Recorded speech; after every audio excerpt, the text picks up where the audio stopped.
voices fighting, minds unguarded. Parents here to talk of town. Education's going down.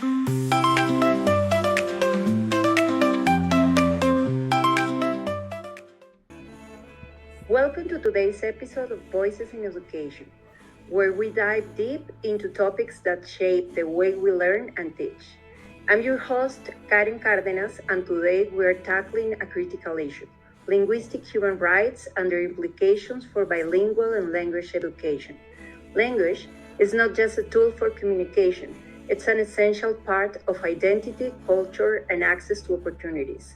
Yet, linguistic discrimination and the lack of equitable language policies continue to pose significant challenges worldwide.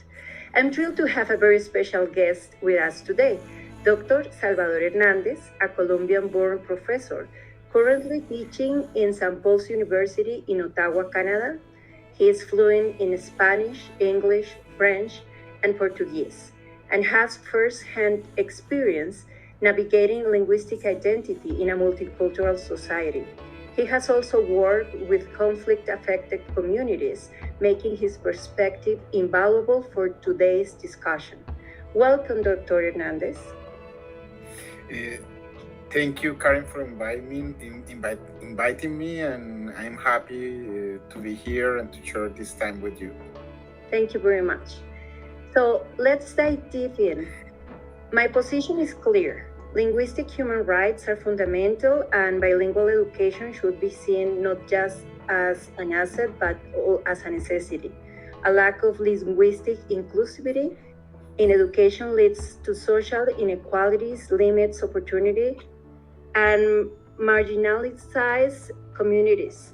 To build a more equitable educational system, we must recognize and protect linguistic diversity. What do you think about? It's a very interesting and three quick questions. Maybe something that is important to say before discussion.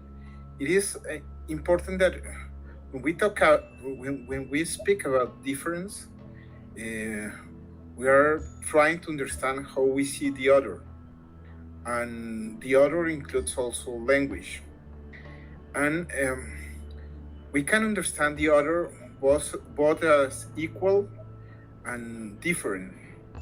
But when we accept the equality and we deny difference, we are talking about domination. When we accept difference but we deny equality, we are talking about assimilation. And then the answer to deal with this difference is to accept equality and to accept difference. I mean, as one and the same side of the coin, we can say. I understand that. I mean, linguistic and language is very important for identity, but it's also, as I said before, it's a way to understand not only the world, but what is inside of us, what is the ethics, what is the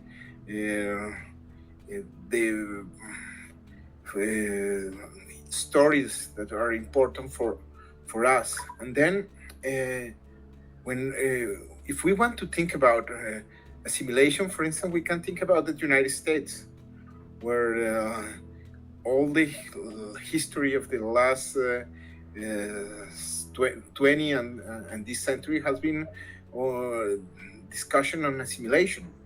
And we can compare it, we can make a comparison with Canada, where we had an acceptation of this difference. And then immigrants are not only allowed to stay, but also to share the language and the culture. There are two different approaches of the same question.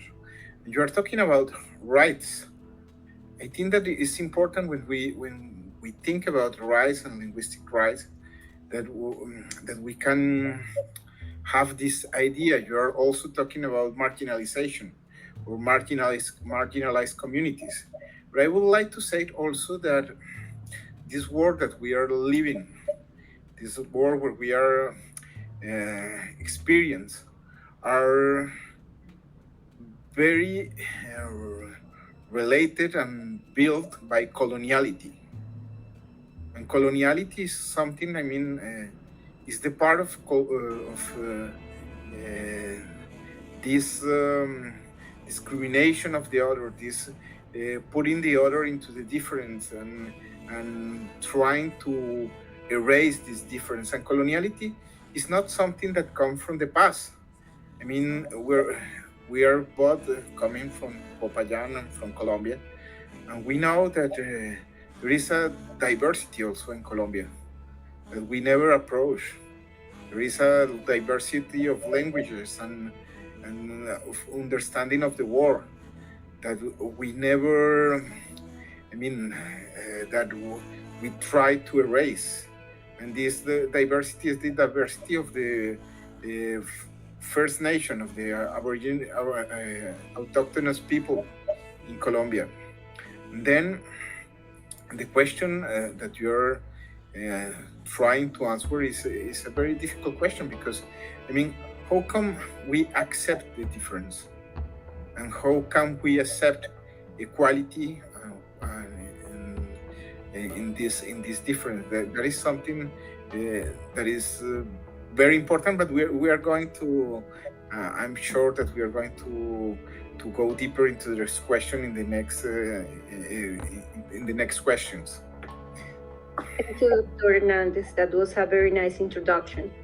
Now, I would like to start exploring some things related to your own experience. Since you have a first-hand experience navigating in linguistic identity in Canada, can you please share with us a personal story about a time when your linguistic background either opened doors for you or conversely created obstacles? Thank you for the question. It's always both. We are always opening and closing doors. My English is far to be perfect, but I think that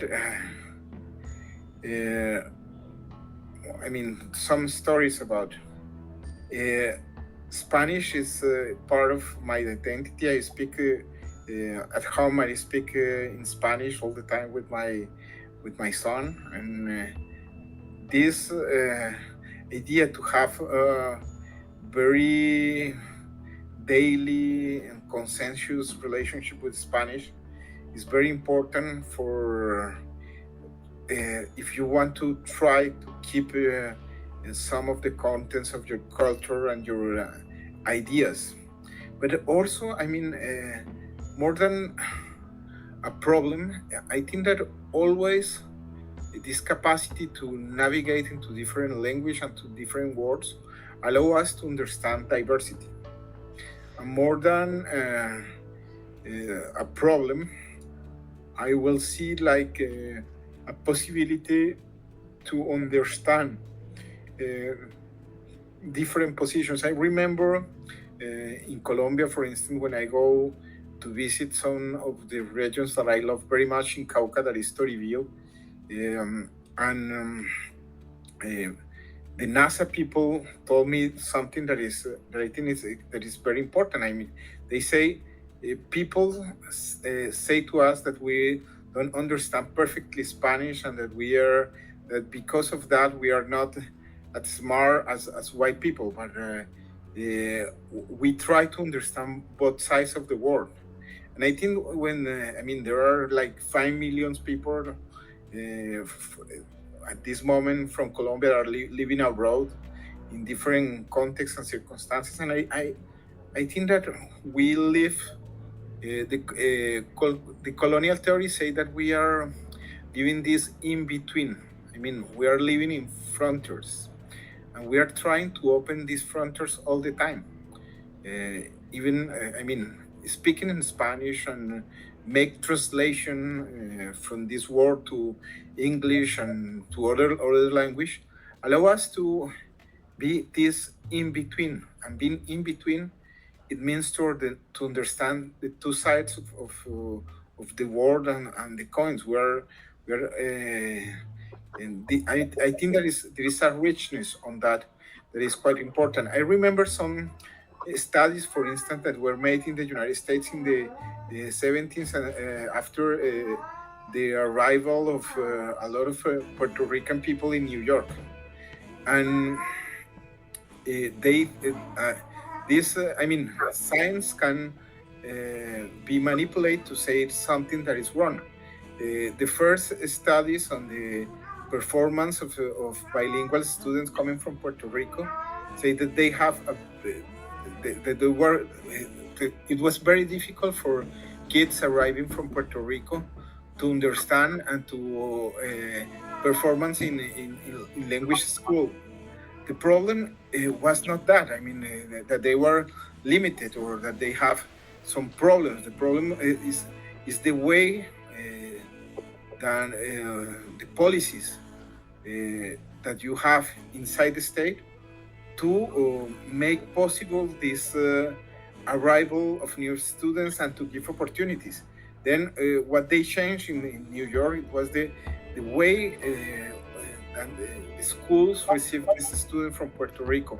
And I think this allows us to have, I mean, a very interesting discussion on how we can address diversity. And one of these kind of accept diversity is, for instance, to break down the monopolistic perception of that is one dominant language. I mean, we can multicultural schools can navigate in different language, and I would like to say it also. I mean, something that I find that is important. There is a philosopher that I love very much, and this philosopher he's from the Jew origins, and what he says is that languages is something that, I mean, we can learn and we can live in different languages. We are only, I mean, language as something that we take and we can change, and we learn at the same time different language as we try to understand different parts of the words, but we are there. And language is an interface. It's not, I mean, because there is another danger of trying to make that only one language can be the most important language in a region or in a culture. Is that we can think that we can live in different language and different words at the same time, and there is the richness of the multiculturality process that we try to live on. I mean, the other danger we are seeing what is happening in the United States right now, and they are at a difficult times for diversity.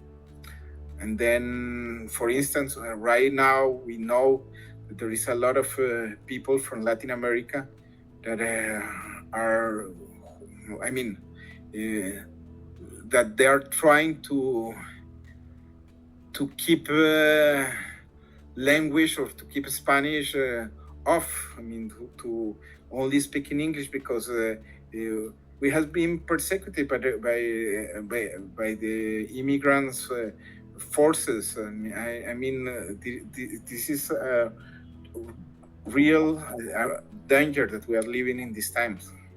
I'm sorry, I get lost in the answer, but no, it was perfect because you have talked about a very important topic that is regarding immigrants and how they need to navigate in this world using their languages and taking other languages as a dominant language. So, next question is regarding the conflict-affected communities. In your opinion, that I know that you have been working with them like for many years, how has language played a role in either exacerbating tensions or contributing to peace building in these communities? Thank you. I mean, language is only an instrument, and then it can be used in both ways. I mean, you have I'm going to talk about Quebec. Quebec is a French province of Canada, and the idea of keeping uh, French as a language is understandable because this small province is also a nation, the nation of the Quebec people, and we are, 6 million people speak French in Canada, and you have, two. 200 people that speak English in all the borders. And then there is a politics of keeping French as a language, as a political language, and then you have language is mandatory in the school and is mandatory for immigrants. And then you have, there is a linguistic conflict between the French part of Canada and the Anglo part of Canada. We have been, that is not anything new. We have, from the 19th century, this has been a common conflict that is always changing, that is always trying to express in different ways. For instance, one of the political discussion related to that is the separation or not of the province of Quebec from Canada. But your question is also about what we can do with this. Conflict aroused. I think that conflict is not a problem itself. We need to have conflicts. We are conflictual animals. We are always trying to, and conflict is the opposition between different parts for the rarity of something, for the changing of the objective of a politics. We are always dealing with this conflict capacity that we have, but the problem is how we address these conflicts. Then I think that yes, there are conflicts that are related to language, but we can address in different ways. For instance, you can forbidden speak non-official languages. That's the politics that in the 19th centuries we apply for the autochthonous people in Latin America. But on the contrary, you can allow people talking their languages have institutions that are related to the conservation of the language.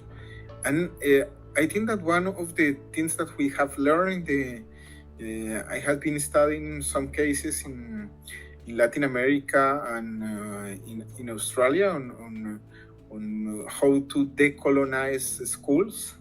One of the things that we find is that we can create this idea of two words together. And students can navigate into these words. Where we didn't see speaking another language as a problem, but more as a solution. We cannot think about conflicts, but more or less translations.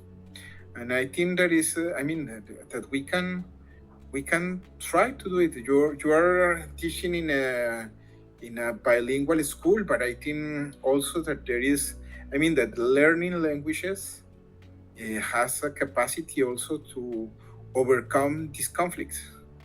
Because when we understand the language is a tool that we can understand the world in different way, but that we can speak different language at the same time. We understand that, that diversity allow us to maintain this different conception and perception of the world, and to enrich the vision that we have of the others. Thank you very much. Thank you for being part of Voices in Education. And for our listeners, thank you for tuning Voices in Education. If you enjoyed this episode, make sure you subscribe and share it with others. Until next time, keep learning and advocating for inclusive education. Bye. Hey, let's get started. Voices bright minds unguarded. Parents here to talk of town. Education's going down.